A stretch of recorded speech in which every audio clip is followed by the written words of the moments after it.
ದಲ್ಲಿ ಸತ್ಯಕ್ಕೆ ಜಯ ಸಿಕ್ಕಿದೆ. ನಿಮ್ಮೆಲ್ಲರ ಸಹಕಾರ ಕೊಟ್ಟಿದ್ದೀರಿ. ನನಗೆ ನ್ಯಾಯ ಸಿಗಲಿಕ್ಕೆ ನಿಮ್ಮೆಲ್ಲರ ಸಹಕಾರ ತುಂಬ ಕೊಟ್ಟಿದ್ದೀರಿ. ನನಗೆ ತುಂಬ ಖುಷಿಯಾಗಿದೆ. ನಾನು ಬರೀ ಬೆಳೆ ಬೆಳೀಲಿಕ್ಕೋಸ್ಕರ ಹೋದನು. ಆ ಬೆಳೆ ಬೆಳೀಲಿಕ್ಕೋಸ್ಕರ ಹೋದನಿಗೆ ಈ ಥರ ಆಪಾದನೆಗಳನ್ನೆಲ್ಲ ಎದುರಿಸಬೇಕಾಗಿ ಬಂತು. ಇದೆಲ್ಲ ಒಂಥರ ರಾಜಕೀಯ ಪಿತೂರಿ ಆಗಿರೋದು.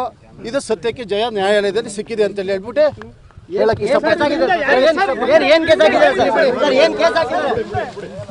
ಮೇಲೆ ಹೊರಿಸಿರ್ತಕ್ಕಂಥ ಫಾರೆಸ್ಟ್ ಕಾಯ್ದೆ ಕೆಳಗಡೆ ಏನು ಸೆಕ್ಷನ್ ಹಾಕಿದ್ರು ಅವೆಲ್ಲವೂ ಕೂಡ ಜಾಮೀನಿಯ ಮೇಲೆ ಬಿಡುಗಡೆ ಹೊಂದುವಂತಹ ಆರೋಪಣೆಗಳಾಗಿರೋದ್ರಿಂದ ನ್ಯಾಯಾಲಯ ಅವುಗಳೆಲ್ಲವನ್ನು ಪರಿಗಣಿಸಿ ಅವರಿಗೆ ಜಾಮೀನು ನೀಡಿರುತ್ತದೆ.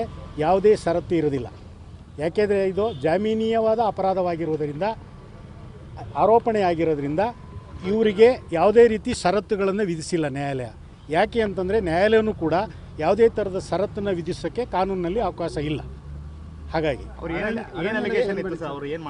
ಅವರು ಅಲಿಗೇಷನ್ನು ಅರಣ್ಯ ಕಾಯ್ದೆ ಅಡಿಯಲ್ಲಿ ಅವರು ಮರಗಳನ್ನ ಕಟಾವು ಮಾಡಿದ್ದಾರೆ ಅಂತ ಹೇಳಿ ಅವರು FIRನಲ್ಲಿ ಪ್ರಥಮ ವರ್ತಮಾನ ವರದಿಯಲ್ಲೂ ಕೂಡ ಅವರು ಯಾವುದೇ ಕೂಡ ಹೆಸರು ಇರಲಿಲ್ಲ.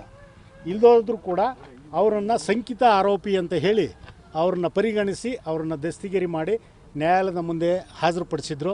ಮಾನ್ಯ ನ್ಯಾಯಾಲಯ ಅದು ಪರಿಗಣಿಸಿರ್ತಕ್ಕಂಥ ಮತ್ತು ಆರೋಪಿಸಿರ್ತಕ್ಕಂಥ ಆರೋಪಣೆ ಎಲ್ಲವೂ ಕೂಡ ಜಾಮೀನೀಯವಾದ ಆರೋಪಣೆ ಆಗಿರೋದ್ರಿಂದ ಯಾವುದೂ ಷರತ್ತಿಲ್ಲದೆ ಅವರನ್ನು ಬಿಡುಗಡೆಗೊಳಿಸಲಾಗಿದೆ.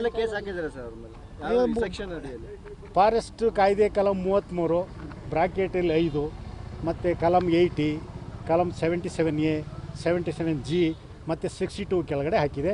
ರೆಡ್ ವಿತ್ ರೂಲ್ಸು 144 ಕೆಳಗಡೆ ಹಾಕಿದೆ. ಇವು ಯಾವೂ ಕೂಡ ಪನಿಷಬಲ್ ಅಫೆನ್ಸ್ ಅಲ್ಲ. ಇದು ಡೆಫಿನೇಷನ್ ಆಗಿರ್ತಕ್ಕಂಥ ಡೆಫಿನೇಷನ್, ಈ ಸೆಕ್ಷನ್ಗಳು ಏನು ಹೇಳ್ತವೆ ಅಂತ ಆ ಡೆಫಿನೇಷನ್ ಮೇಲೆ ಮಾತ್ರ ಅದನ್ನು ಆರೋಪಣೆಯನ್ನು ಹೊರಿಸಿ FIRನ ಹಾಕಿದ್ರು. ಆದ್ದರಿಂದ ಆರೋಪಿಯನ್ನು ಯಾವುದೇ ಕಾರಣಕ್ಕೂ ಕೂಡ ಜುಡಿಷಿಯಲ್ ಕಸ್ಟಡಿಗೆ ಕೊಡತಕ್ಕಂಥದ್ದು ಕಾನೂನಿನಲ್ಲಿ ಇರಲಿಲ್ಲ. ಹಾಗಾಗಿ ಯಾವುದೇ ಷರತ್ತಿಲ್ಲದೆ ಆರೋಪಿಯನ್ನು ಜಾಮೀನಿನ ಮೇಲೆ ಬಿಡುಗಡೆ ಮಾಡಲಾಗಿದೆ. ಮುಂದಿನ ಪ್ರಕ್ರಿಯೆ ಏನಿಲ್ಲ, ಅವರು ಕೋರ್ಟಿಗೆ ಅವರಿಗೆ ನಿಗದಿಯಾದ ಒಂದು ಡೇಟನ್ನು ಫಿಕ್ಸ್ ಮಾಡಿರ್ತಾರೆ. ಕೋರ್ಟಿಗೆ ಅವರು ರೆಗ್ಯುಲರಾಗಿ ಹಾಜರಾಗ್ತಾರೆ.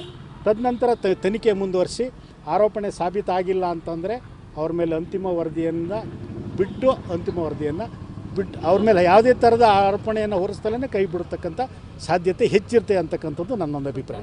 ಒಳ್ಳೆಯದಾಗಲಿ. ಬೇರೆ ವಿಚಾರಗಳು ನನಗೇನು ಗೊತ್ತಿಲ್ಲ. ಕಾನೂನು ವ್ಯಾಪ್ತಿ ಒಳಗಡೆ ನಾನು ಹೇಳಿರ್ತಕ್ಕಂಥದ್ದು ಇಷ್ಟೇ. ನಾವು ಕೇಳಿದ್ದು ಅಷ್ಟೇ. ಏನು ಅವ್ರನ್ನ ದಸ್ತಗಿರಿ ಮಾಡಿ ಕರ್ಕೊಂಡ್ಬಂದಿದ್ದಾರೆ, ಆ ದಸ್ತಗಿರಿ ಮಾಡಿ ಕರ್ಕೊಂಡ್ಬಂದಿರ್ತಕ್ಕಂಥ ಆರೋಪಣೆಗಳೆಲ್ಲವೂ ಕೂಡ ಜಾಮೀನೀಯವಾದ ಆರೋಪಣೆ ಆಗಿರೋದ್ರಿಂದ ನೀವು ಜಾಮೀನು ಕೊಡಬೇಕು ಅಂತ ಹೇಳಿ ನಾವು ಮಾನ್ಯ ನ್ಯಾಯಾಧೀಶರಲ್ಲಿ ಮನವರಿಕೆ ಮಾಡಿಕೊಂಡಾಗ ಮತ್ತು ನಾವು ಅವರಿಗೆ ಶೂರಿಟಿಯನ್ನು ಕೊಡ್ತೀವಿ ಅಂತ ಮನವರಿಕೆ ಮಾಡಿಕೊಟ್ಟಂಥ ಸಂದರ್ಭದಲ್ಲಿ ಮಾನ್ಯ ನ್ಯಾಯಾಲಯ ಅವರು ಫಾರೆಸ್ಟ್ನರು ಹಾಕಿರ್ತಕ್ಕಂಥ ದಾಖಲಾತಿಗಳನ್ನು ಮತ್ತು ನಾವು ಅರ್ಜಿ ಮಾಡಿರ್ತಕ್ಕಂಥ ವಾದಗಳನ್ನು ಪರಿಗಣಿಸಿ ಅವರನ್ನು ಜುಡಿಷಿಯಲ್ ಕಸ್ಟಡಿಗೆ ಕೊಡೋದಕ್ಕೆ ಯಾವುದೇ ಥರದ ಸಕಾರಣಗಳು ಇಲ್ಲದಲೇ ಇರೋದ್ರಿಂದ ಅವರಿಗೆ ಜಾಮೀನು ಕೊಟ್ಟಿದೆ. ಒಳ್ಳೆಯದಾಗಲಿ. ಹೋಗ್ಬನ್ನಿ.